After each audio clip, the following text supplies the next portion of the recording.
Sejam muito bem-vindos, muito bem-vindas a mais um Fluxo Talks. Hoje a gente está recebendo aqui a Sirlene Ferreira, que é psicóloga e sexóloga, e hoje a gente vai tratar de um assunto que ele tem muito tabu, tem muita polêmica em cima disso, e a Sirlene com certeza vai trazer muita clareza sobre alguns temas que são importantes, que é relacionado à sexualidade feminina, especificamente.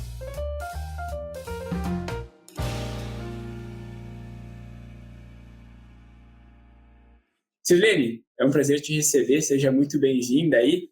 Nos conta um pouquinho, antes da gente começar, qual é a tua formação, por que tu escolheu estar nessa profissão e ajudar tantas mulheres aí através de palestras, seminários, atendimentos no teu consultório? Ok, obrigada, Nico. Quero agradecer o convite. Estou muito feliz de estar aqui hoje falando sobre esse assunto que é tão importante, que é tão relevante a gente falar, né? Então, eu sou psicóloga, sou especialista na área de sexualidade. Logo que eu me formei, eu não fui direto para essa área, né? Eu tive uma experiência com gestão de pessoas na área empresarial, mas o meu coração sempre chamava para a clínica. Então, mais ou menos há uns 8 anos, eu foquei em clínica e desde o início dos meus atendimentos, eu sempre perguntava para as pessoas sobre a sexualidade delas. Como que anda a sua sexualidade? Como está o sexo no seu casamento? Está tudo bem na tua área sexual? E isso foi abrindo muito. As pessoas acabavam me indicando para conhecidos, né? Antes de eu ser ainda especialista, eu falei, opa, eu tenho que me especializar na área, porque é importante. E a partir do momento que eu me especializei, então, e aí você passa a divulgar o nome sexóloga, especialista em sexualidade, começou a demanda de pessoas nessa área. E, inclusive, Nico, as pessoas, elas vêm, elas dizem, olha, eu já estou em terapia, eu já faço terapia, mas eu não trato de sexualidade com a minha psicóloga ou com o meu psicólogo. Ou colegas psicólogas e psicólogos acabam indicando a mim para os seus pacientes. Olha, vai lá com a Sirlene, que ela vai te ajudar.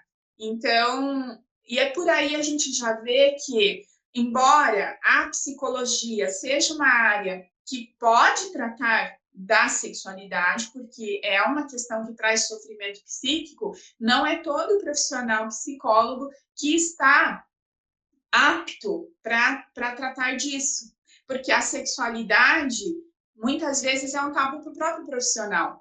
E isso eu vejo, Nico, não só na área da psicologia. Eu vejo médicos que trabalham na área da sexualidade, como, por exemplo, ginecologistas, urologistas, né? E esses profissionais com dificuldade de falar da sexualidade no que diz respeito ao prazer, né? A sexualidade na área da saúde ela ainda é muito trabalhada somente na reprodução, doenças sexualmente transmissíveis, problemas, enfim, doenças orgânicas, mas não é tratada a questão da sexualidade. Não é raro você chegar para o seu ginecologista ou para o seu urologista e se queixar de um problema sexual que você está enfrentando e esse profissional não ter habilidade para ajudar. É um Então, tabu muito grande ainda, né? é um tabu muito grande. Enfermeiros, enfermeiras, né, que deveriam também estar capacitados para trabalhar com a área da sexualidade.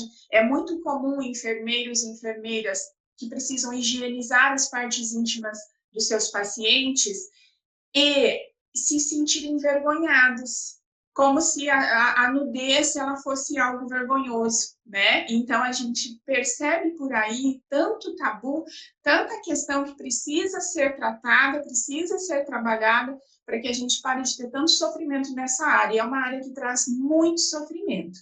Então é por isso que eu resolvi trabalhar nessa área para poder trazer conhecimento, porque a melhor forma da gente sentir prazer, da gente se sentir bem nessa área é conhecimento. Então, isso que a gente está fazendo aqui hoje é transmitir conhecimento para as pessoas, para que elas saibam que tem saída, tem caminho e não é tão difícil assim.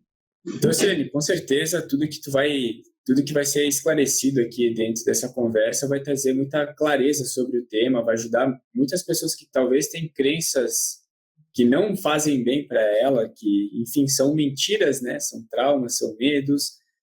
A pessoa vai dar o primeiro passo, vai começar a tomar consciência disso e vai ver que existem outras formas de ver esse mundo, né? E já entrando nesse tema, Selene, por que parece que para a mulher o sexo é um tabu tão forte? Ai, Nico, isso tem a ver muito com a história, né? A mulher, ela passou por vários momentos na história onde ela teve liberação sexual, libertação sexual, ou seja, ela pôde viver a sua sexualidade em plenitude, e também momentos de repressão, né? Então, após ali o período medieval, a igreja, ela vem com força ali. Muitos historiadores dizem que por uma questão também de controle de natalidade, de controle de muitas infecções sexualmente transmissíveis, a gente entende que as questões religiosas, culturais, políticas, elas estão muito envolvidas. Então, essa ideia de fazer o casamento monogâmico, né, o casamento religioso, a fidelidade, e a repressão sexual, no sentido de que a mulher ela foi deixando de lado o seu prazer sexual, tudo isso tem uma influência muito grande ali, historicamente falando, da igreja, e também de fatores políticos e sociais que ocorriam na época, né? Havia uma natalidade desenfreada, havia muitas infecções, haviam problemas de crianças que nasciam com muitas deficiências, porque o incesto era muito comum, né? O sexo entre parentes, pais, filhos, irmãos. Então, tudo isso, houve uma necessidade de se colocar um controle. E nada melhor do que dizer que é pecado, né? Então, colocando Deus ali como sendo a pessoa que diz não pode fazer isso, seria fácil de fazer com que as pessoas se comportassem, vamos dizer assim.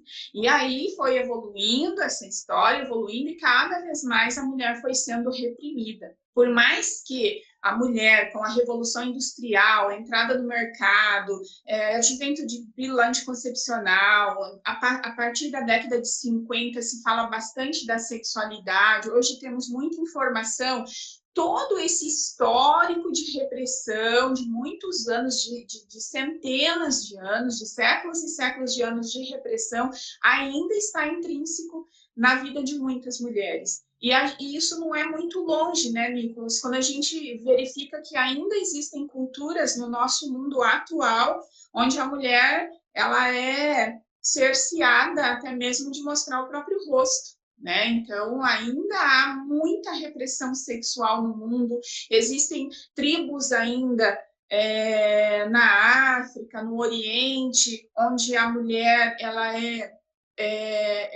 proibida de ter prazer. A menininha com 7 anos de idade, ela sofre a extirpação do seu clitóris. Esse clitóris ele é retirado totalmente de forma, e não é cirúrgica, em detalhe, é com uma gilete. É um ritual onde a criança passa por isso para que ela não sinta de jeito nenhum prazer. Então, a gente vê que mundialmente falando, historicamente falando, a mulher ela sofre muito a repressão sexual, e isso com certeza afeta a sexualidade da mulher atual. Tem muito trauma em cima disso, mas que ele é passado de geração para geração, né? Então é algo que parece que está no inconsciente, assim. Então só vai reproduzindo aquilo que aprendeu. No inconsciente coletivo, perfeito, está no inconsciente coletivo. Nós somos herdeiras disso, nossas mães, nossas avós, nossas tias ainda vieram desse período de bastante repressão, que se casava com um homem que nem conhecia e ia descobrir o que acontecia num casamento na noite de núpcias. Você imagina quanto trauma ali? Você imagina casamento para a família, né? Casa tão jovem, elas eram obrigadas a casar bem jovenzinhas, com 13, 14 anos. Minha avó se casou com 14 anos. Então, uma criança, ela é entregue pelos pais para um homem, e na noite de núpcias ele quer fazer alguma coisa com ela que ela nem sabia que existia. Então, quanto trauma, quanto sofrimento, e isso não é tão longe, não é distante, não é do século passado. Quer dizer, é do século passado porque a gente está no novo milênio agora, né? Mas no novo século agora. Mas, o que eu quero dizer é que a questão é de 50 anos para cá, é que a mulher vem descobrindo que ela tem direito a ter prazer e o que é esse prazer. Mas, infelizmente, estudos mostram que hoje em dia, pelo menos 50% das mulheres ainda não sentem prazer sexual. E é muito grave isso, né? Então, quer dizer que a cada 2 mulheres, uma não sente prazer? Isso é muito grave. Muito grave, né? Tem toda essa questão de ser proibido, né? É pecado, então, nossa, é muito mais do que a gente consegue imaginar, né? Esses É traumas. vergonhoso, né? É visto como vergonhoso. Hoje em dia, quando numa roda de mulheres, alguma é mais solta e ela fala da sexualidade dela abertamente, outras que são reprimidas, elas veem aquilo como, meu Deus, como que pode falar de uma coisa dessas? Né? Então, há sim ainda uma repressão de mulheres com outras mulheres que vivem uma sexualidade mais livre. Eu acho que é bem legal essa questão do fator histórico, até porque antes da gravação a gente estava trocando uma ideia sobre isso e tu comentou que, obviamente, tem os impérios romanos, teve outras coisas há muitos séculos atrás que o sexo era visto de forma diferente. Então, para entender, gostaria que tu desse uma explicada em cima disso, só para a gente poder fazer uma linha do tempo e comparar como influências externas, né, de religião, e, enfim, política e outras coisas, como que elas mexeram com esse sentimento, né, com essa crença. Se puder falar um pouco de como era visto em séculos atrás o sexo em si, acho que é legal também para quem está em casa poder entender, né? Sim, Nicolas, tudo começa lá com o homem primitivo, né? Se a gente fosse estudar milhares de anos atrás, o homem primitivo ele vivia a sexualidade dele não só para reprodução, mas também por prazer. Estudos mostram que os homens primitivos, né, a população primitiva, não só o homem e a mulher, então, né, eles viviam uma sexualidade onde eles tinham várias vezes relações sexuais ao dia. Então, se isso acontecia, a gente já entende que não era para reprodução. É diferente do animal que só vai ter uma cópula, só vai ter relação sexual quando a fêmea está no cio, quando é para reprodução. Os seres humanos não. Os seres humanos, desde os primitivos, estudos mostram que já faziam sexo várias vezes ao dia. Então, demonstrando que já faziam por prazer. Né? Mas vindo muito milhares de anos para cá, vamos então falar do nosso último milênio aí, já teve fase onde a mulher ela teve muito poder, né? A história ela muda muito de matriarcado para patriarcado. Então, no período em que era o matriarcado que predominava, a mulher tinha total liberdade sexual, a mulher, o prazer feminino, ele era visto como algo fundamental, né? Existem estudos que mostram que em alguns momentos na Grécia Antiga, em Roma, era muito importante essa questão do orgasmo, né? Então se acreditava que para engravidar a mulher ela precisava ter orgasmo, então era muito incentivado isso.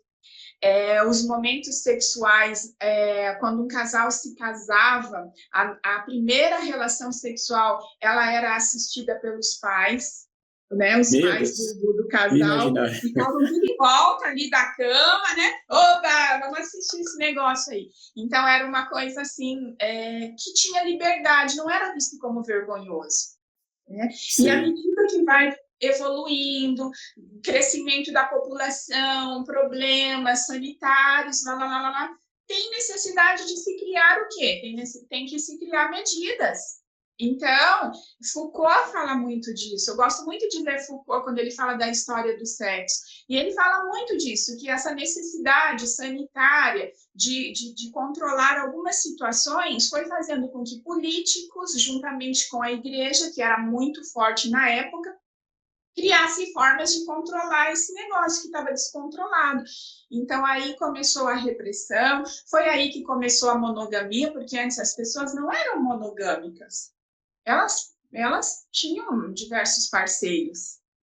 Sim. Quando você pega histórias bíblicas, por exemplo, de Sodoma e Gomorra, né, que foi daí que saiu a palavra sodomizar, né, que é referente ao sexo anal, então, sexo entre homens. Então, já as pessoas viviam uma sexualidade com mais liberdade. Quando assistimos filmes de imperadores romanos, ele é muito cheio de eroticidade, tem muito erotismo ali. Calígula é um filme bem antigo, mas onde tem muita nudez, onde tem muito sexo, onde tem muito erotismo. Por quê? Porque era assim na época.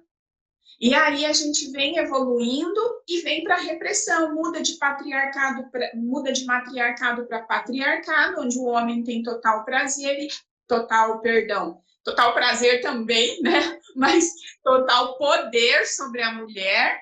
E aí começa então as repressões. Então, se é monogamia, você é só minha, e tem que me satisfazer. E aí vem a religião dizendo o quê? Que a mulher tem a obrigação de satisfazer o seu marido nas suas necessidades.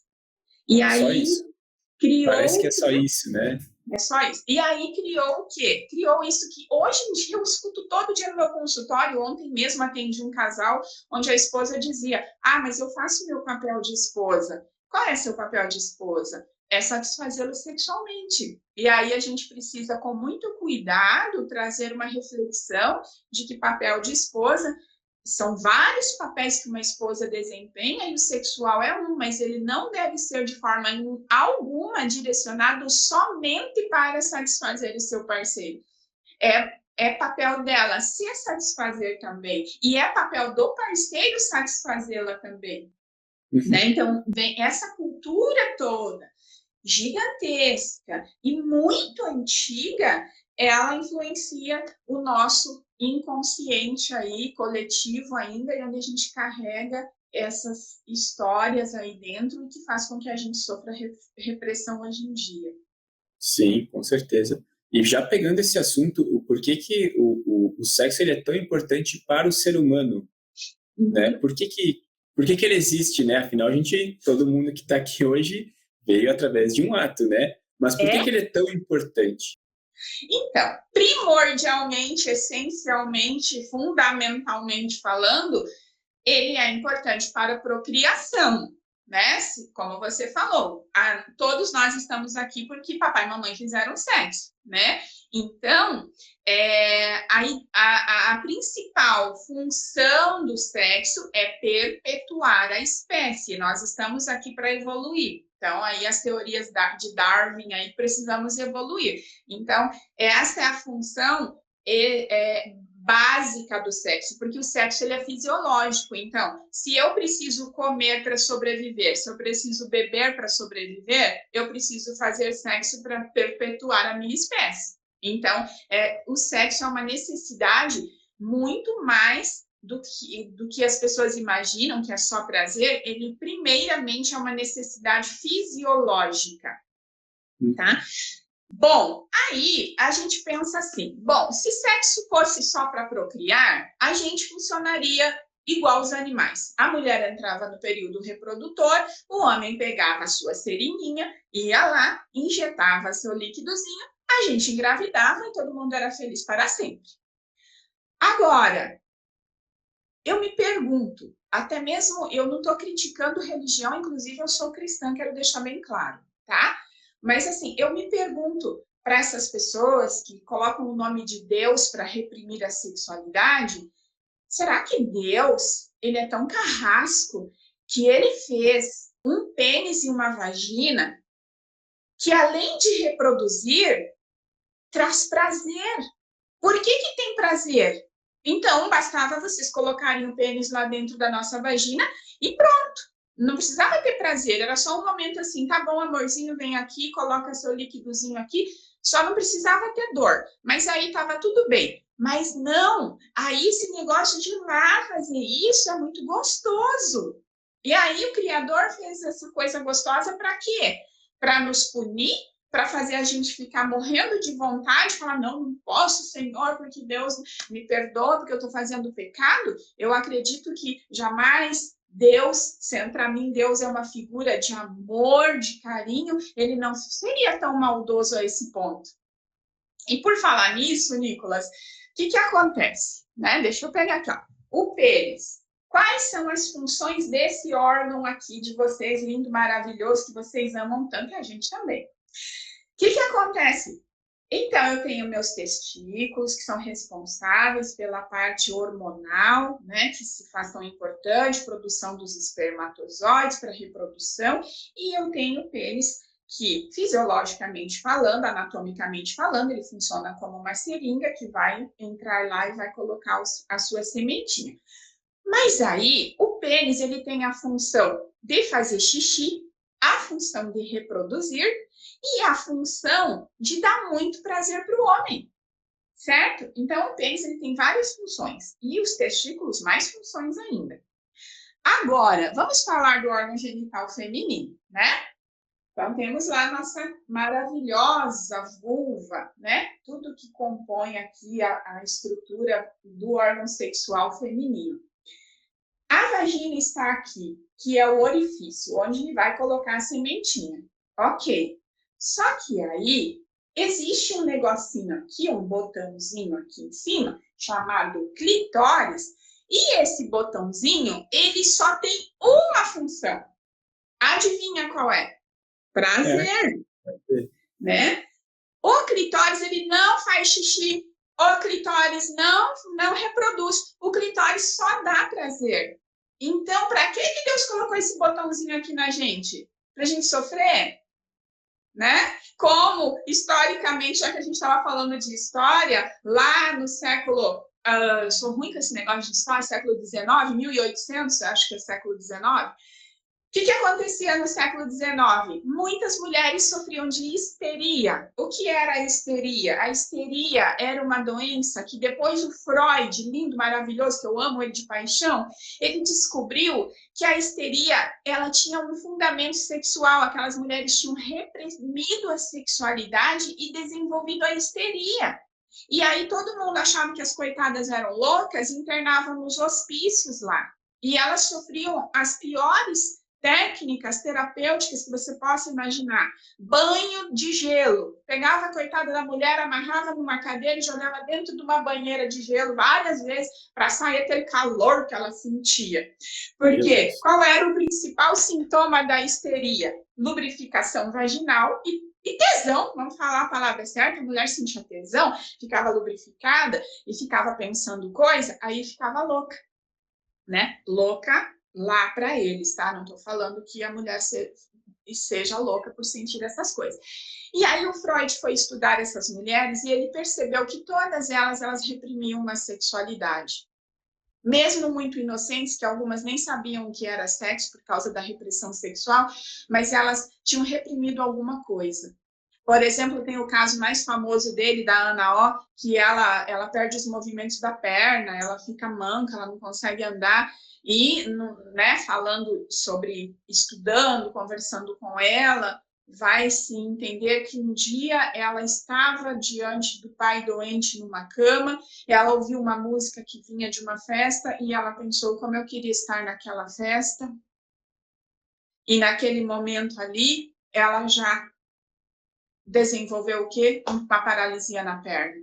E aí, meu Deus, de onde que vem isso? Há tanto que a histeria causava. O que tem a ver uma moça pensar em ir numa festa? Se eu vou numa festa, eu vou conhecer rapazes bonitos, não sei o que lá, não sei o que lá. Então, já tinha um cunho sexual aí. Lógico, é muito profundo a história da Ana O, de todos os casos que o Freud acompanhou, mas só para ilustrar aqui, que era uma coisinha de nada. A pessoa via uma cena sexual por acidente, abria uma porta e pegava alguém transando e criava um trauma, não sabia o que era aquilo, criava um trauma e desenvolvia a doença. E aí, Nico, o que aconteceu?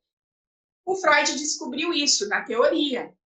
Uhum. Aí outros estudiosos começaram a estudar sobre essa coisa da histeria. O que a gente pode fazer para ajudar essas mulheres a melhorarem? E aí um médico, que agora não vou lembrar o nome dele, que eu sou ruim de nome pra caramba, ele descobriu que massageando o clitóris dessas mulheres, ele provocava nelas uma sensação que ele chamou na época de paroxismo sexual, né? Que é o orgasmo, mas ele usava outro nome. E quando ela tinha essa sensação, onde ela estremecia, ela ia a um êxtase e depois ela relaxava, ela melhorava dos sintomas da histeria. Ela ficava boa por vários dias, depois ela começava a ter sintoma de novo, voltava lá, o doutor massageava, e ela melhorava de novo, né? E ele tratou várias mulheres assim. Só que imagina que ele, de tanto massagear a clitóris, coitadinha, ele desenvolveu um problema sério de ler, né? E aí ele precisou. Aí outras pessoas mais jovens ligadas à tecnologia inventaram o primeiro vibrador. O vibrador, primeiro vibrador, ele era a vapor, para vocês terem uma ideia. Ele era a vapor. E aí, com essa maquininha engenhosa que estimulava essas mulheres e elas chegavam tão rápido ao orgasmo que antes o doutor ficava por horas. Ele chegava a ficar 4 horas massageando uma mulher para ela chegar ao paroxismo. E aí, com o vibrador, ela chegava em 2 minutos, 5 minutos. Meu Deus do céu, revolucionou esse negócio. E aí, o vibrador ele passou a ser vendido como uma ferramenta da saúde. Ele servia como um instrumento curador. Então, as pessoas tinham vibrador em casa para as mulheres ficarem bem. Não tinha um cunho sexual. Não era igual hoje em dia, que eu vou comprar um vibrador para me divertir. Não, as mulheres compravam para aliviar o estresse que elas sentiam, porque era dito assim, doutor, eu sinto um estresse, eu sinto uma agonia, eu não consigo dormir, eu tô com isso. Era um monte de... Elas se queixavam muito, ansiedade me dá uma coisa. Então, aí ela usava esse instrumento e ela não parava de sentir esses negócios. Entendeu? Então, era tido em casa. Depois, se difundiu tanto que passou a ser um eletrodoméstico. Então, as pessoas compravam como eletrodoméstico em casa o vibrador.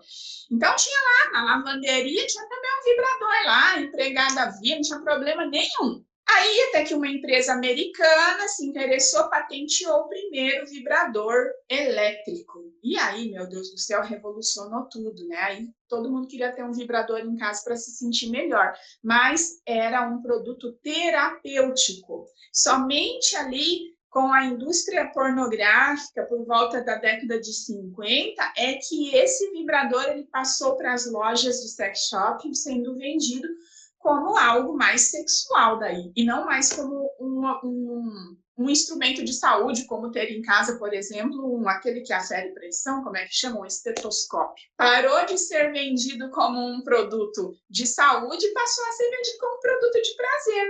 Mas, para você entender, Nico, aí o que eu estava falando lá sobre, né? Olha só, viajei na maionese, desculpa aí quando eu começo a falar. Não, mas é isso aí. É interessante, é uma história muito interessante isso. Né, que o sexo, quais os benefícios do sexo, gente?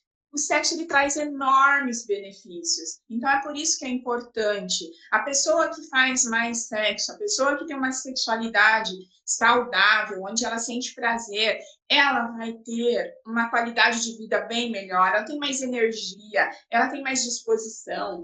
A mulherada que se queixa de enxaqueca, reduz a enxaqueca, reduz cólica menstrual. Meu Deus do céu, é inúmero os benefícios de se fazer mais sexo, sabe? Melhora questões de pressão arterial, problemas cardíacos, nossa, e por aí vai, autoestima. O relacionamento fica muito melhor, que casais que fazem mais sexo são casais mais conectados, são casais que se amam mais, são casais apaixonados. Então, pensando num contexto familiar, é maravilhoso, sabe? A pessoa está sempre de bom humor. Pessoa que faz sexo, Nico, está sempre de bom humor, entendeu? Pessoa que faz mais sexo, ela não fica ranzinza, se metendo na vida dos outros, reclamando o dia inteiro. Ela é uma pessoa feliz, satisfeita. Então, são enormes os benefícios. As pessoas precisam descobrir, a mulherada tem que descobrir, a mulherada precisa se conhecer e a mulherada precisa sentir mais prazer. Boa. Já pegando esse gancho, que é bem interessante, qual que é a importância... que o tema desse nosso bate-papo é sexualidade feminina, né? Qual que é a importância da mulher se descobrir? Por que isso vai ajudar ela a desenvolver outras questões que vão muito além do ato em si, mas para a vida dela, né? Qual que é a importância da mulher se realmente se permitir a isso? Enfim, quebrar com algumas crenças, né? Isso. Por que, Nicolas? prazer sexual, a gente não nasce com ele pronto. Eu nasci pronta, assim. Olha, você não teve que ser ensinado como pegar na colherzinha e se alimentar, né? Ensinaram pra gente como se alimentar, como andar, dar os primeiros passos, como tomar banho, mamãe ia lá e falava, esfrega atrás da orelha, lava o pipi, não é assim? Então, tudo ensinaram pra gente, menos como ter prazer sexual. E esse é o grande erro. Por quê? Porque o prazer também é algo que eu tenho que aprender. Alguém precisa me ensinar. Ou, hoje em dia, se ninguém te ensinou, você vai na internet e você pesquisa. Então, é algo que a gente tem que estudar, a gente tem que aprender. Os meninos tiveram mais facilidade, até pela questão falocêntrica, né? O que é falocêntrica, para quem não sabe? O que é um falo? Um falo é um pênis, né? Então, quando fala falocêntrica, é a cultura do machismo, do falo, do pênis, né? Eu sou o cara que tem isso aqui, então eu sou o bambambam. Bam, bam. Então, o que aconteceu com essa cultura? Quando você era pequenininho, quando você deve ter sobrinhos, ou já viu criança, já viu gente que tem filho. Então, quando nasce um menino, o que fala? Ah, meu meninão, ah, meu pintão. Mostra o pinto aí pro tio. Mostra, cadê o pinto? Mostra o pinto. Não é assim? Ah, pintão do papai, né? Então, há uma cultura de idolatrar o pinto, né? O pau, o pênis. Então, o pessoal gosta muito de engrandecer o menino, o homem. E o menino, vocês tiveram a facilidade de nascer com esse negócio bem exposto, né? Então, fica lá, bonitinho. Aí a menininho olha e fala, tem um negocinho aqui, eu começo a brincar com esse negocinho, né? E começa a brincar, e ele descobre que brincar com aquele negocinho que ele tem ali é muito gostoso, porque o negocinho fica duro, dá mais uma coceguinha, uma coisinha gostosa, e ele passa a brincar com isso. E o menino, na brincadeira com o seu pênis, ele descobre o prazer, né? A gente sabe que tem meninos que a partir, né, independente, já na infância já estimulam bastante seu pênis, mas é lógico que é na adolescência, quando os hormônios borbulham, é que ele vai manipular muito mais e ele vai descobrir cada vez mais prazer. E já a menina, não, a menina ainda tem aquela coisa do fecha as pernas, não pode mostrar calcinha, não pode sentar desse jeito, tá sentando errado, né? Se a menina tá brincando muito de cavalinho lá no braço do sofá, nossa, para de fazer isso, coisa feia. Já vai lá e reprime a menininha que tá lá. Ela descobriu que brincar de cavalinho faz coceguinha e é gostoso também. Mas aí alguém falou para ela que aquilo é feio, não pode, meu Deus, Jesus não gosta. Sim. E aí pronto, repressão. Nossa, eu senti uma coisa tão gostosa agora brincando de cavalinho aqui, mas falaram que Jesus não gosta, então eu não posso nunca mais fazer. Você está entendendo, Nicolas? Como é que vai acontecendo esse processo? Meninos demoram 2 horas no banheiro, beleza. Tá lá, ó. Né? Adolescente, imagina, né? É assim mesmo, demora no banheiro, todo mundo sabe. Menina, começa aquele negócio. Sai desse banheiro, o que está fazendo aí? Quarto não pode ter chave. Entrou, por que essa porta está fechada? Deixa essa porta aberta. Deus me livre se um pai, uma mãe, um tio, sei lá o quê, entrar no quarto de uma menina e pegar ela se masturbando, vão mandar para a Inquisição. Vai lá queimar na fogueira, porque isso é coisa do demônio. Então, ainda tem muito disso. Ó. Eu atendo adolescentes que se queixam, falam, Cira, eu não posso entrar no meu quarto e fechar a porta, que minha mãe já vem lá e fica me incomodando. Então, há toda uma cultura que fecha a sexualidade da mulher. E aí, para ter prazer, tem que aprender. Só que, muitas vezes, ela só vai aprender que ela tem que aprender, Nicolas, depois dos 20 anos de idade, depois dos 30. Eu tenho mulher aqui que depois dos 50 anos que ela veio fazer uma consulta comigo, que ela descobriu que ela tem que se descobrir, que ela tem que tocar naquele botãozinho. Ela não sabia. Você entendeu? Então, é uma questão de aprendizagem, é por isso que é tão importante a pergunta que você fez aí, né, sobre Autoconhecimento. Qual a importância do autoconhecimento? Porque é só se conhecendo e conhecendo é que você, mulher, vai conseguir ter prazer sexual. Porque se você não se conhecer, não vai acontecer uma mágica. Uhum. Sim, faz total sentido, né? Precisa Até tem muitas culturas ainda mais antigas, né, que eles têm uma visão bem diferente, né, principalmente uma culturas mais voltadas lá para o Oriente. Então, realmente essa questão do inconsciente coletivo, como comentou, né, da cidade que nasceu, do país, em muitos casos, né? Isso, algumas culturas são mais repressoras do que outras.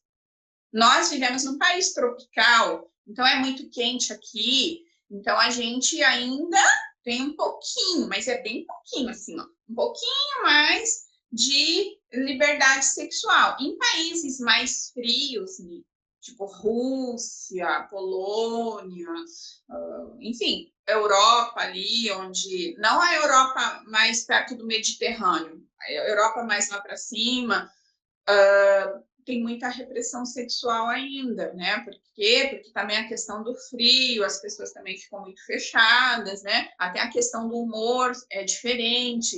Por quê? Porque sexo também tem muito a ver com o estado de humor.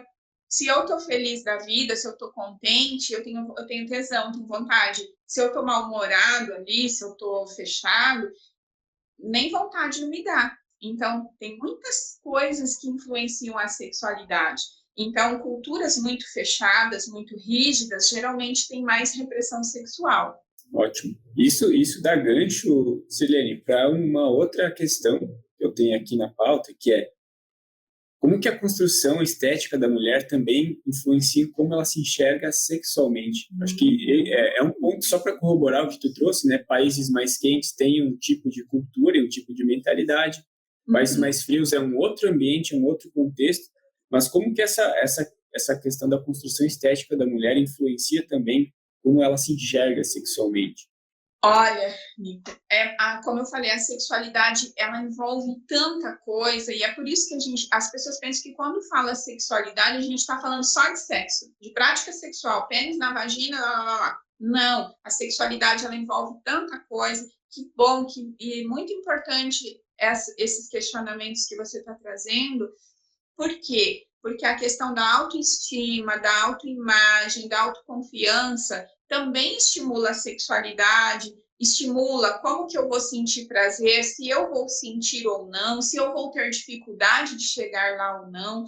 Então, uma mulher que ela não se sente satisfeita com o seu corpo, e é muito importante a gente trabalhar a questão da aceitação, porque um corpo é um corpo, independente se ele está no padrão de beleza.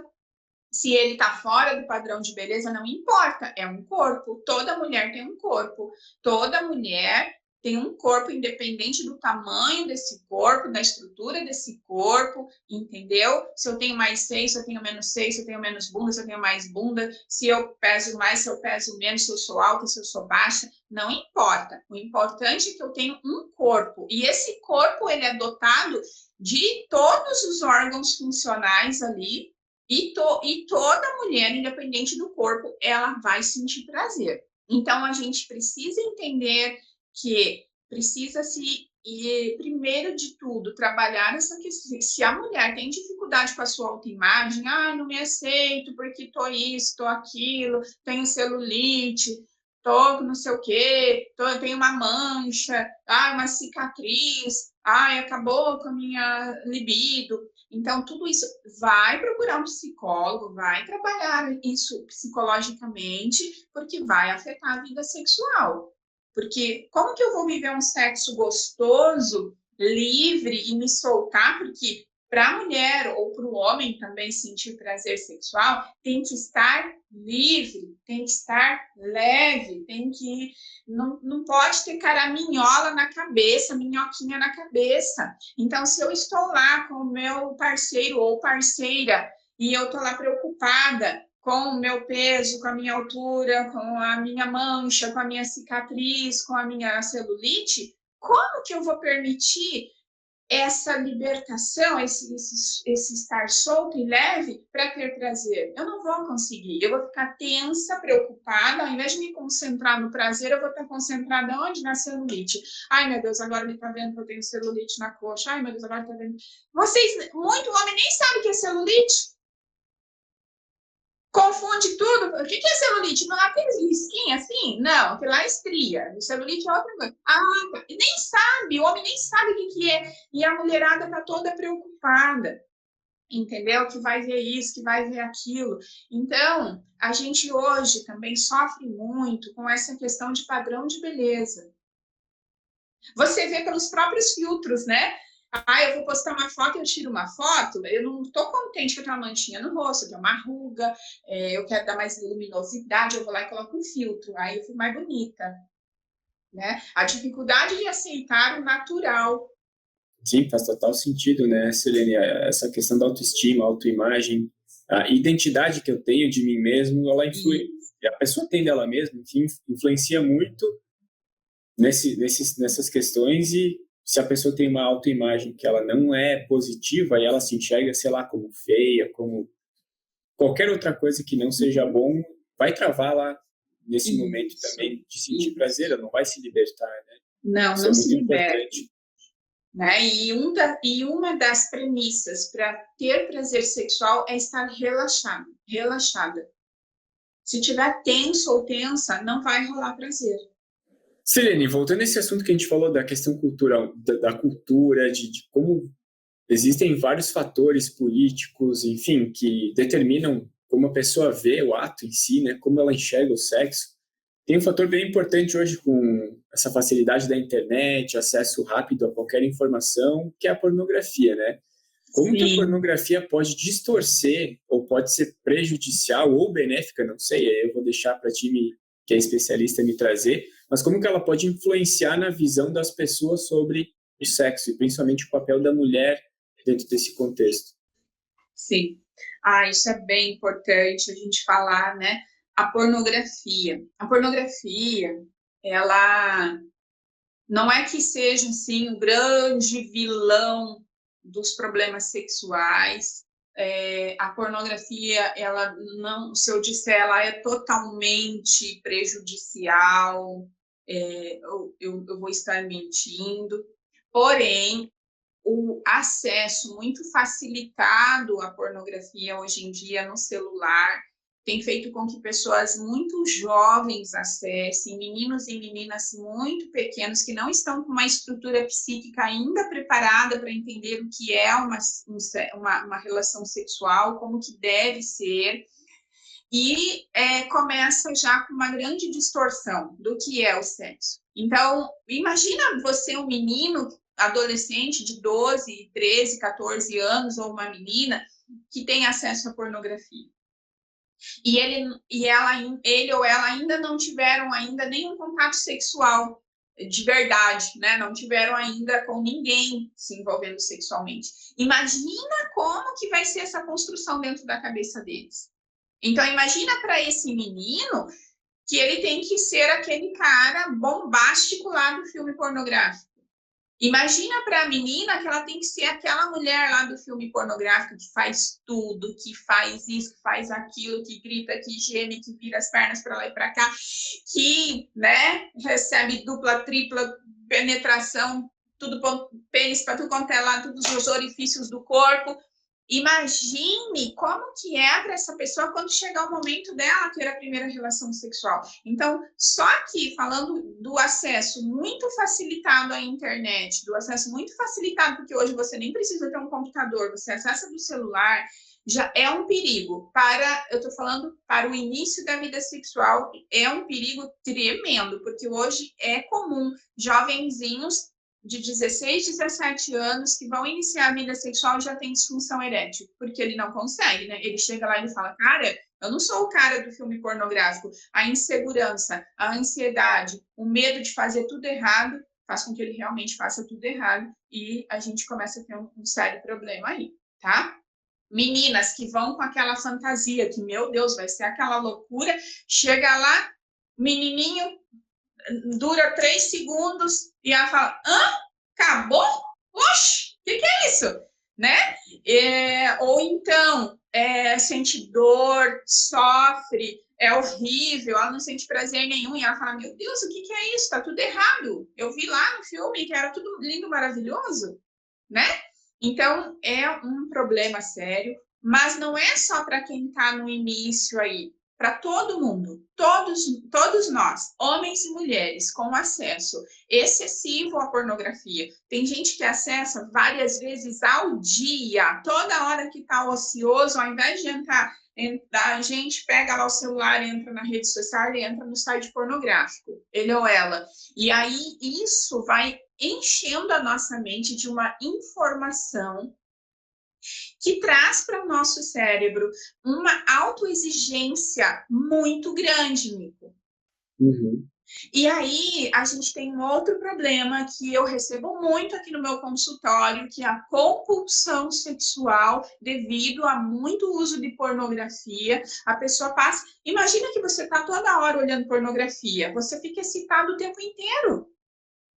E se você está excitado o tempo inteiro, você tem que ou se masturbar o tempo inteiro, ou você tem que ter um parceiro, uma parceira, que seja uma máquina, que esteja ali disponível para te satisfazer todas as horas, todos os momentos que você quiser. Então, gera vários problemas esse excesso de pornografia, tá? A mulherada pode usar o lado bom da pornografia, usando, por favor, com muita moderação, ou seja, eu quero saber como que a mulher sente prazer. Elas vêm aqui no meu consultório, eu não vou demonstrar para elas, eu não vou tirar minha roupa aqui e mostrar como é que eu faço. Eu falo assim, olha, dá uma olhadinha num vídeo ou outro, para você ver como que elas fazem para chegar ao orgasmo. Tudo bem que lá é tudo uma encenação, mas também tem o fator didático ali, que uma coisa que as mulheres não prestam atenção e devem prestar atenção é que lá nas mulheres, nas atrizes pornô, e também, até mesmo nos vídeos amadores, a mulher, para ter prazer, ela sempre vai estimular o clitóris. Sempre. Ela tá lá numa penetração de 4, o cara tá lá bombando, e ela tá lá com o dedinho no clitóris, entendeu? Todas as posições, ela tá sempre com o dedinho no clitóris. Por quê? Porque assim se chega ao prazer. Então, pensando por esse lado, se ela quiser dar uma olhadinha para ter uma curiosidade, para ver se eu estou falando sério ou não, ela vai ver que é assim que se chega ao prazer, tá? Mas ficar olhando para a pornografia toda hora, todo dia, não é bom. Não façam isso, tá? Por quê? Porque quando eu olho para a pornografia, Nico, quando eu abro o meu celular e eu clico num vídeo e o vídeo começa a passar, e hoje ainda com essa tecnologia é tudo muito rápido, né? Antigamente eu pensava assim, ai, que vontade de ver um filminho pornô, né? Tinha vontade de ver, daí eu tinha que pensar, ai, tem que ir lá na locadora. Aí tinha, nossa, eu chego na locadora, a locadora tá cheia, vamos ver eu entrar lá na salinha só para maiores, ai, que vergonha. Muitas vezes eu desistia, eu nem entrava. Ou entrava lá rapidinho, homens tinham mais facilidade, mulher morria de medo. Eu sinceramente, eu nunca entrei. Eu falava, se eu entro lá e estou escolhendo um filme, entra um homem tarado aqui e me agarra. Eu tinha pavor, eu não entrava, eu tinha medo, entendeu? Eu tinha muita vontade, mas não entrava, porque eu tinha medo, entendeu? Então, era mais difícil. Uhum. Agora não. E aí você escolhia um filme, aí chegava em casa e assistia uma grande porcaria. Você falava, ixi, Maria, joguei dinheiro fora. Agora não, agora tem ali. E há milhões de vídeos. Né? Você acessa um. Ai, que legal! A dopamina sobe.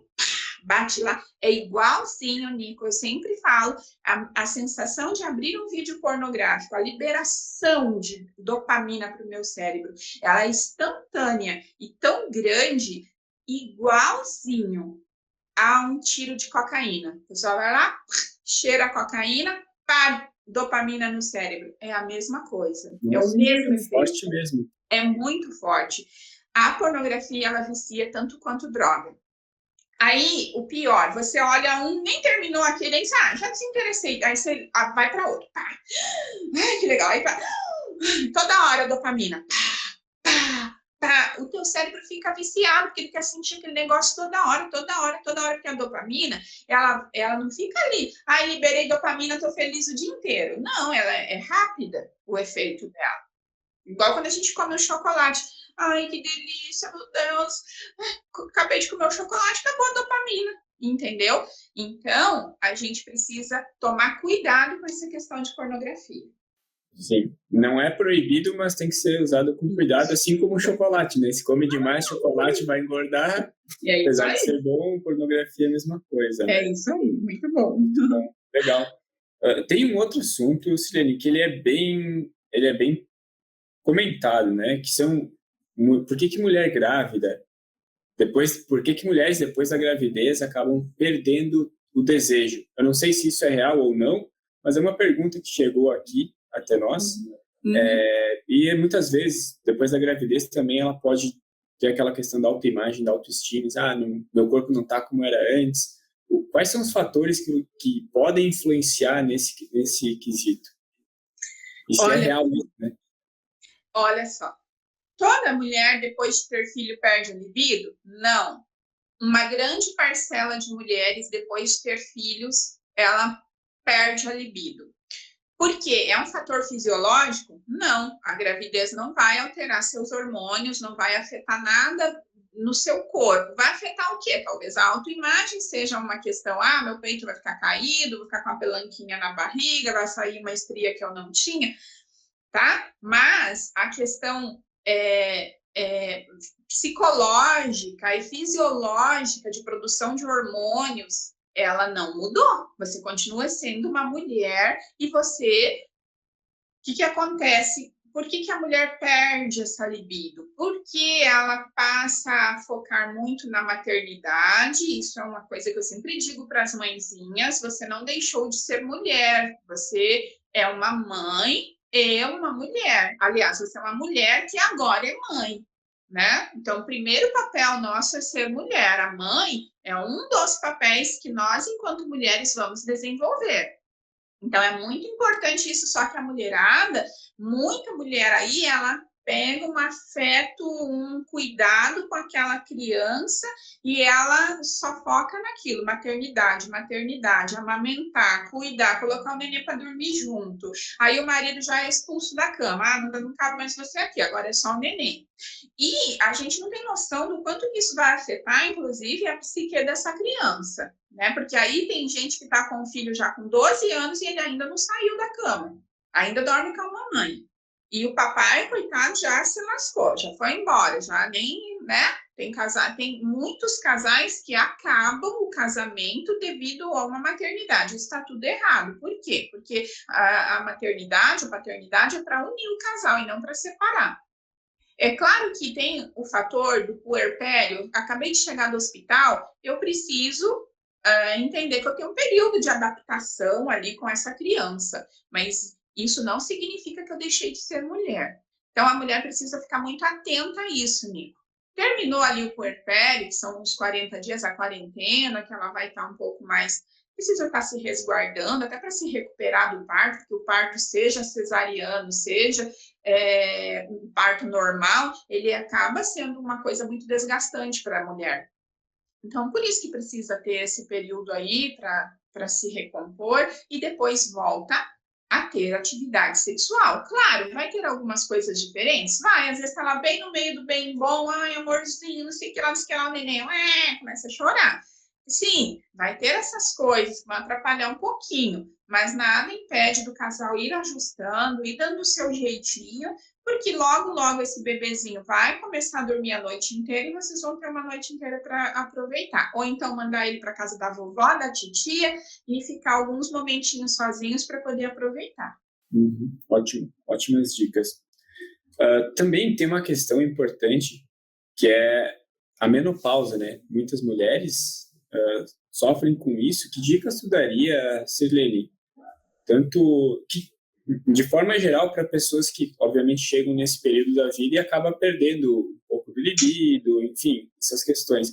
O que tu diria, ou que dicas daria para pessoas que estão nesse momento? Olha só, a menopausa não é a morte da sexualidade, gente. As pessoas pensam: agora estou na menopausa, acabou tudo. Não é verdade. Vai ocorrer a alteração ali hormonal, alguns hormônios vão diminuindo, alguns vão se acabando com o prolongamento da idade, Porém, e essa mudança hormonal, ela vai trazer algumas dificuldades para a mulher. Uma das dificuldades é ressecamento vaginal. Então, por não ter mais todos os hormônios, a vagina vai ressecando, ela não produz mais tanto aquele líquidozinho que lubrifica quando ela está excitada. Mas, gente, hoje em dia tem recurso, vai lá na farmácia, tem N tipos de lubrificantes íntimos que vai ajudar.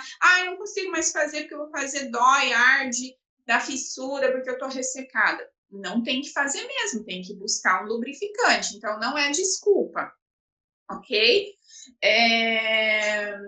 A questão do humor, a mulher na menopausa, os hormônios sempre fazem a mulher ter muita oscilação de humor, isso desde sempre, desde que começa a ter menstruação já vai ter TPM, todos vocês aí que têm namorado, esposa, sabem como que é uma mulher de TPM, então o humor altera, os hormônios fazem com que a gente fique mais nervosa, fique mais explosiva, fique mais chorona, chora por qualquer coisa, fica mais sensível, né? Às vezes fica mais cansada. Então, os hormônios, eles a vida inteira, eles vão influenciando muitas coisas na vida da mulher. Mas na menopausa, por causa da baixa de vários hormônios, e ainda tem mulheres que não podem fazer a reposição hormonal por algumas recomendações médicas, fica mais difícil de lidar também com a questão do humor. E como eu falei anteriormente, sexo tem que ser bom, tem que ser gostoso, e a pessoa tem que estar relaxada. Se a pessoa está tensa, nervosa, ela não vai conseguir ter prazer. Mas aí, gente, converse com o parceiro ou parceira,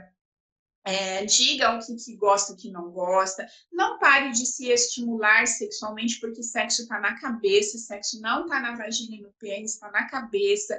Então, é sempre importante dar uma olhadinha num filmezinho. Eu não estou falando pornográfico, estou falando um filme mais erótico, entendeu? Um filme, assim, mais picante.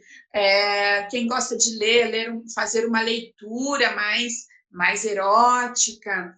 Então, buscar estimular algumas fantasias sexuais, não deixar de se tocar, de tocar o corpo, de acariciar, tudo isso é muito importante.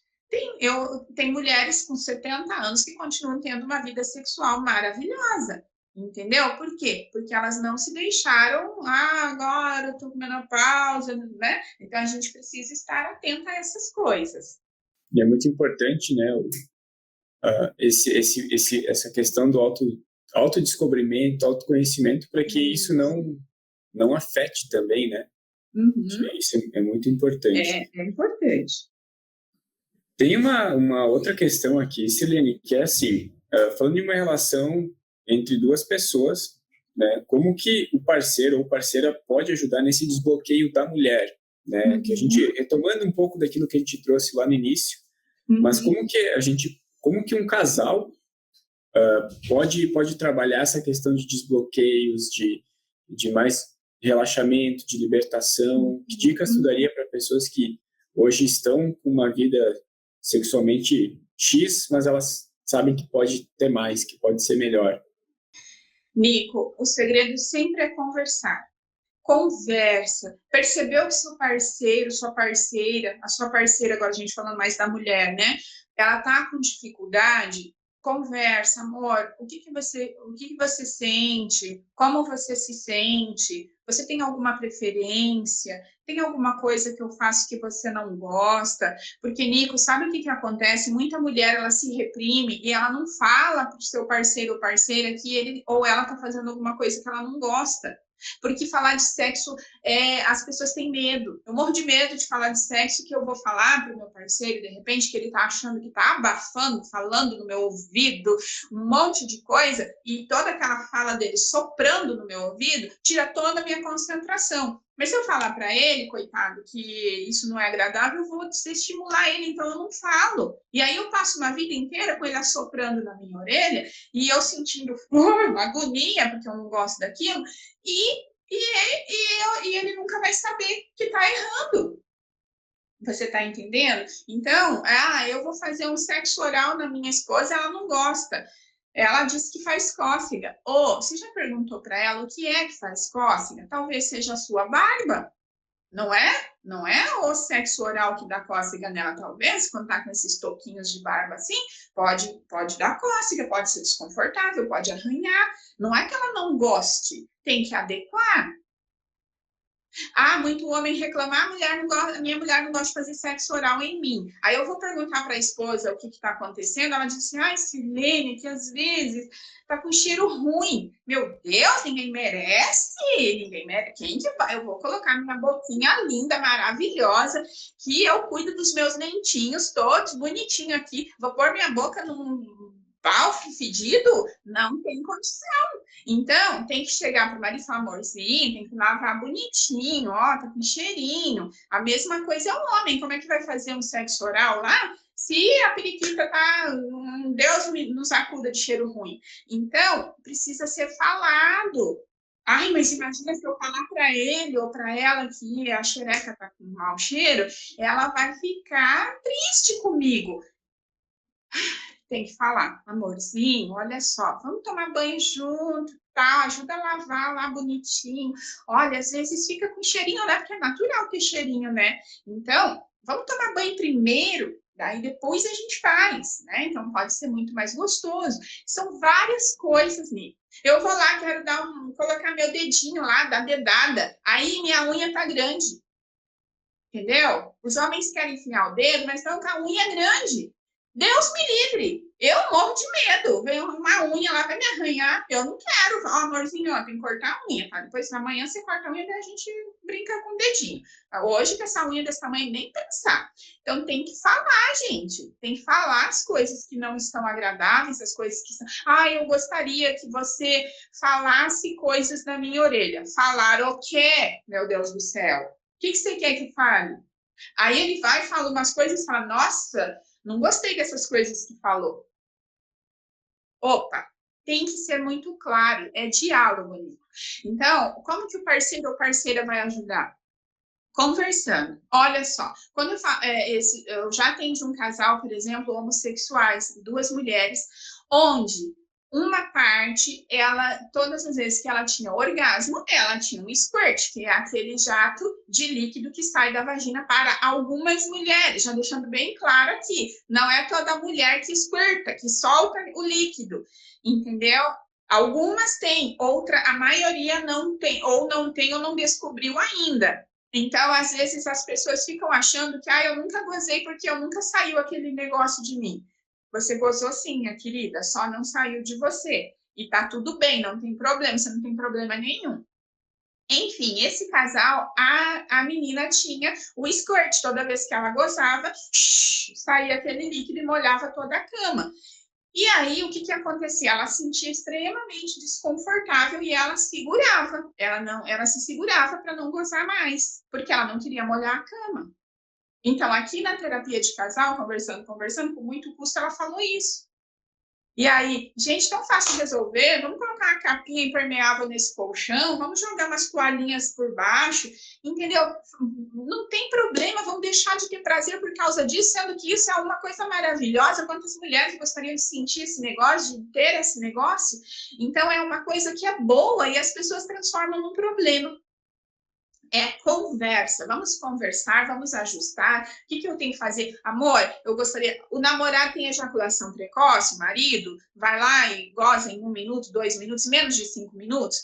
Fala para ele, porque você nunca reclamou, ele acha que tá ótimo. Por falar nisso, Nicolas, retomando o histórico, sabe por que antigamente os homens se sentiam tão confiantes na cama? Porque as mulheres não reclamavam, Nicolas. Não é que os homens eram bambambam, elas não reclamavam. Então ele ia lá, igual um coelhinho, gozava, terminava, virava para o canto e dormia. E a mulher nunca reclamou, ele achava que, meu Deus, ela estava adorando. A partir do momento que a mulher começou a falar, opa, amorzinho, você tem que aguentar um pouquinho mais, eu preciso que você demore mais, olha, eu nem começou, já terminou, que negócio é esse? Os homens começaram a se cuidar mais, a buscar um pouco melhorar esse desempenho. Então, precisa ser conversado. O parceiro vai ajudar a parceira que está com problema, que está com dificuldade, conversando. Muito bom. Acho que esse é o principal, né? A pílula mágica é a conversa, né? Não é uma técnica ou algo específico, né?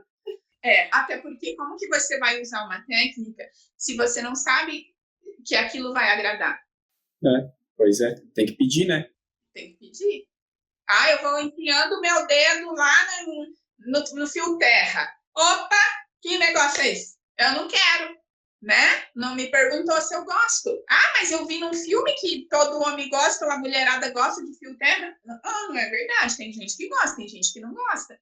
Então, a gente não pode imaginar as coisas e ir fazendo. Sim. O diálogo e a própria educação, né? Pra buscar entender, ler, estudar sobre o assunto também é muito importante, né? Isso. Sirlene, para finalizar aqui, a gente abriu uma caixinha de perguntas no nosso Instagram, falando que nós íamos ter esse encontro de hoje, e aí algumas pessoas enviaram algumas perguntas aqui. O time aqui selecionou algumas das principais, né? São 5. Então, vamos fazer um bate-bola aqui. Eu vou te fazendo algumas perguntas, vai respondendo dentro do possível aí, tá? A primeira pergunta é o seguinte: é verdade que sabonete íntimo desregula o pH feminino? Olha só, eu não sou uma ginecologista, então eu não tenho uma especialidade nessa parte fisiológica, mas, claro, a gente estuda sobre isso.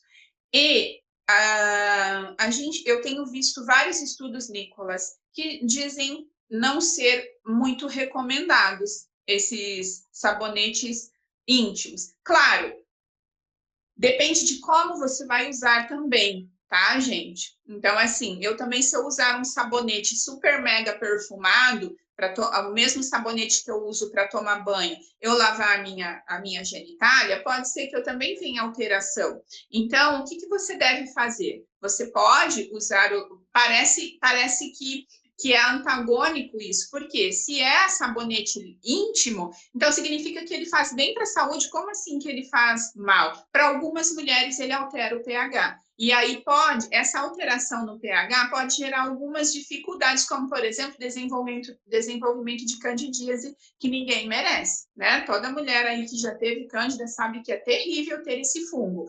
Porque, na verdade, o fungo ele já faz parte da flora vaginal, só que quando altera o pH, ela se prolifera.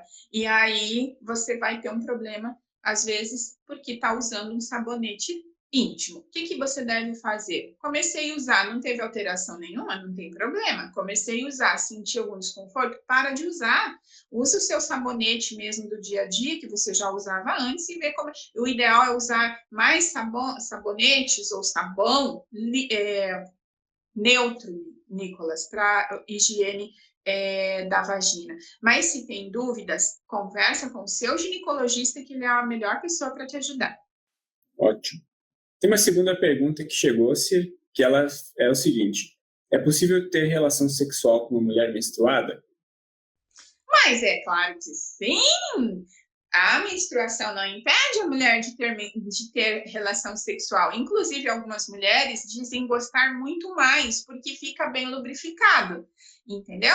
Fica mais lubrificado, às vezes ela sente mais sensibilidade e ela pode ter orgasmos muito mais intensos nesse período. Agora, as pessoas às vezes não têm relação sexual na menstruação, não é porque não pode, por uma questão que vai fazer mal, é pela questão do desconforto, porque às vezes tá com um fluxo muito intenso, aí vai lá e tem uma relação sexual e aí parece, quando termina, meu Deus do céu, passou como é que é lá o matador da serra elétrica lá em cima da cama, né?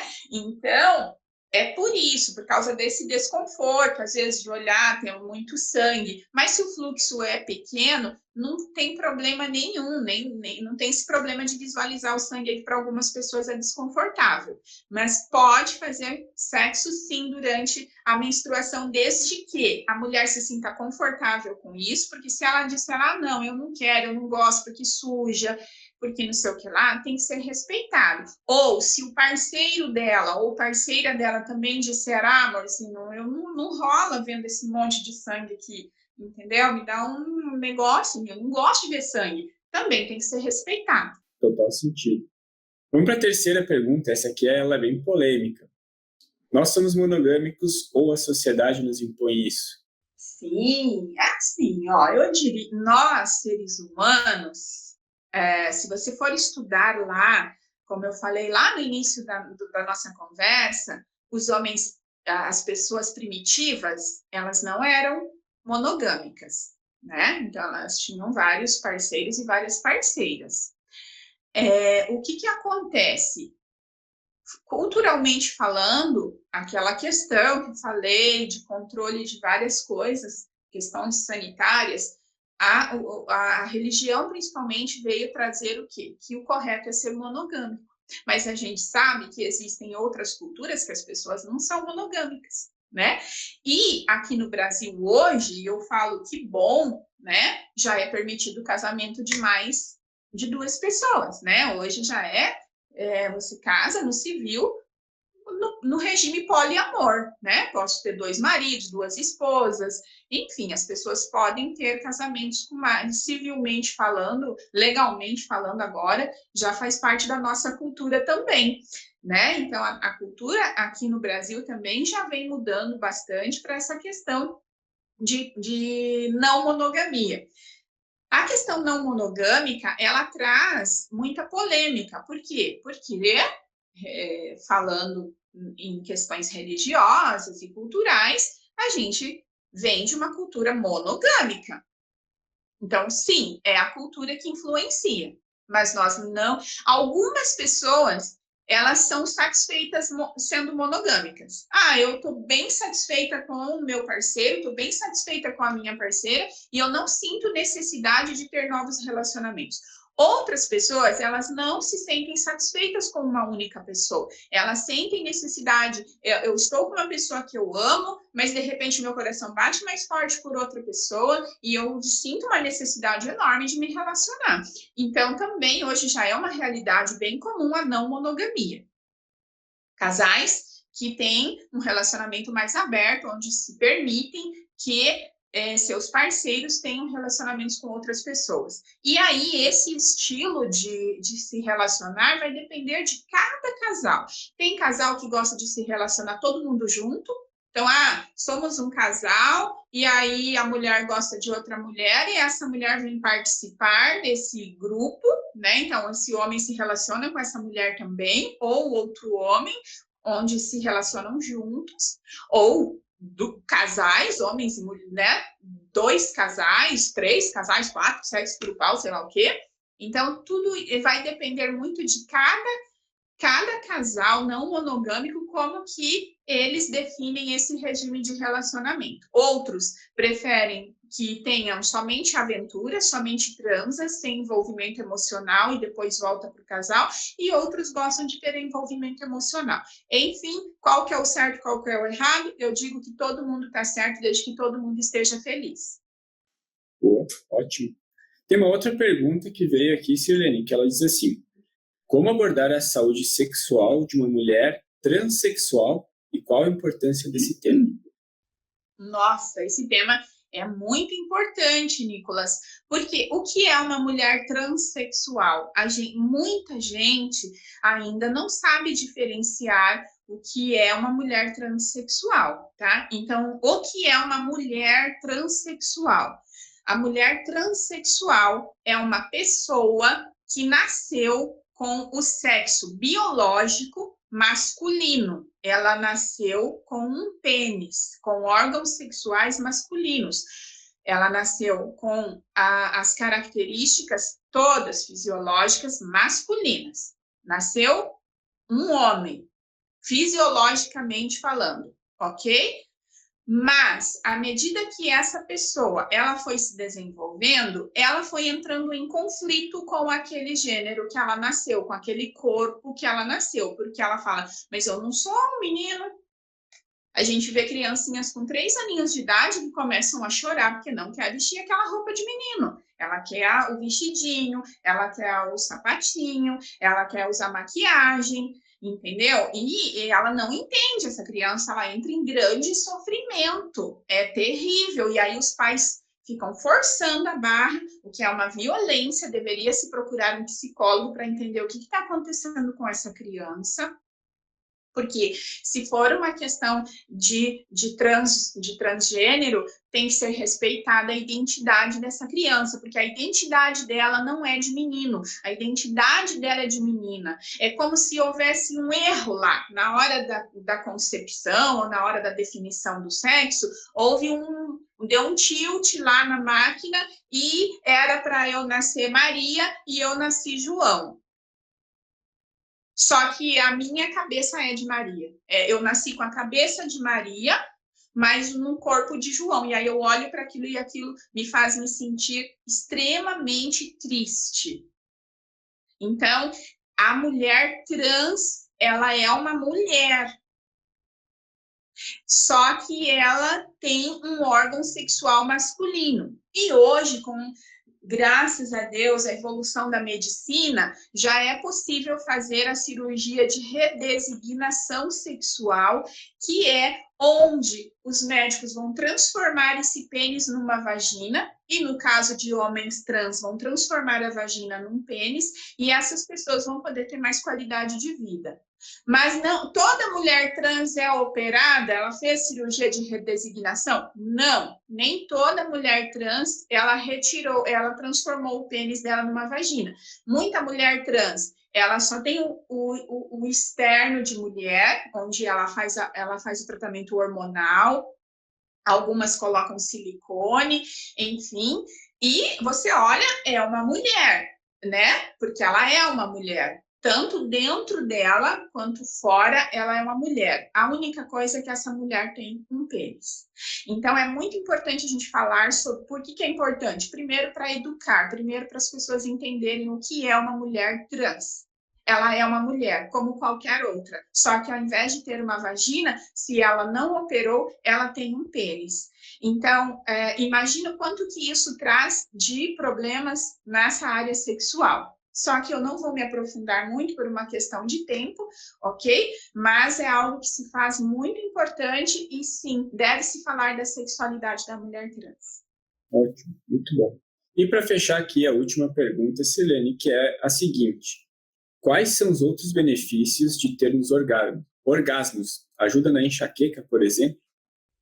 Sim, né? Como eu falei anteriormente, a importância de ter orgasmo. Quando a gente tem orgasmo, nós temos uma liberação de ocitocina e de outras endorfinas maravilhosas que fazem a gente sentir bem-estar, que fazem a gente sentir prazer, bem-estar, disposição, mais energia para a atividade física, para o trabalho, melhora a nossa memória para estudar, melhora a concentração.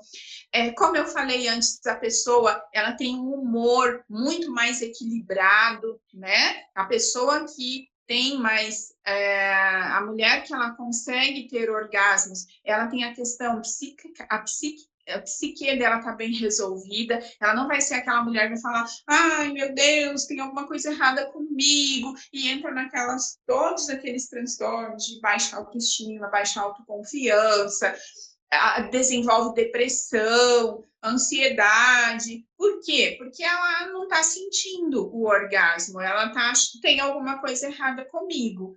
Então, sim, é muito importante ter orgasmo, por isso que é importante a gente falar sobre esse assunto. Mulherada precisa se conhecer, precisa procurar ajuda. Se você tem dificuldade, procura ajuda de um profissional que vai te orientar como que você vai fazer para conseguir chegar ao orgasmo. E, só para complementar, Nico, eu vejo que as mulheres elas têm uma dificuldade enorme com essa questão de se tocar. Mas é o único caminho para você chegar lá. Não adianta você jogar essa responsabilidade para o outro. Ai, meu marido que não me dá prazer. Ai, a minha namorada que não sabe me chupar direito. Não, é o quê? É você que tem essa responsabilidade de conhecer como é que o seu corpo funciona, e aí sim você vai poder orientar seu parceiro ou parceira como que ele ou ela vai fazer você chegar lá. Ótimo, excelente. Acho que quem chegou até o final aqui, né, que acompanha todo esse conteúdo, tá com outro tipo de visão já a respeito desse tema, né? Acho que a tua autoridade, né, Silene, conseguiu esclarecer muita coisa, como a gente falou lá no início, né, de trazer realmente, quando a pessoa conhece alguma coisa, a visão, a consciência sobre aquilo, ela expande, tu consegue entender mais o mundo que está inserido e também como que eu mesmo, né, eu como pessoa, ser humano, enxergo todas as situações e alguns preconceitos ou crenças ou, enfim, qualquer outra coisa podem vir a começar a cair, a se desfazer, porque eu estou conhecendo mais e o mundo não é como eu penso, né? Ele é como ele é. Isso. Na É maioria isso das mesmo. vezes. É o conhecimento, Nicolas, porque antes que eu tenha consciência de como as coisas funcionam, eu estou vivendo no mundo inconsciente, eu estou vivendo na ignorância. Então, eu só vou conseguir ser uma pessoa mais feliz buscando conhecimento. O conhecimento, ele abre a nossa mente, ele abre perspectivas de como que a gente faz para a gente ser mais feliz, né, nesse mundo, nessa vida. Então, o conhecimento é muito importante. Tem aquela frase que diz, né, que só o conhecimento liberta e transforma, né? Então, é isso. Essa missão desse Fluxo Talks aqui também, e agradecer muito a tua participação, Silene, por compartilhar esses conhecimentos, de, enfim, contar um pouco da tua história também e de tudo que te trouxe até aqui hoje. Com certeza são coisas bem valiosas e quem está em casa, às vezes ouvindo uma frase, uma palavra, um minutinho já teve uma mudança. Então essa é a nossa intenção também aqui, através desse bate-papo. Que legal. Eu que fico muito feliz, muito honrada e muito agradecida pelo convite. Então tá, muito obrigado, Silene. E para você que está em casa aí, não esquece de compartilhar esse vídeo, comentar, deixar o like aí, porque é muito importante também para a gente entender se esse conteúdo foi legal, foi útil, e se foi útil também passa para mais pessoas, que vai ser bem legal. Assiste com o parceiro ou a parceira, né, que está em casa. Isso aí. Quanto mais difundir esses conhecimentos, é melhor. A gente vai estar ajudando muitas pessoas. Show de bola. Obrigado, então, Silene. Eu que agradeço. Até mais. Tchau, tchau. Um abraço.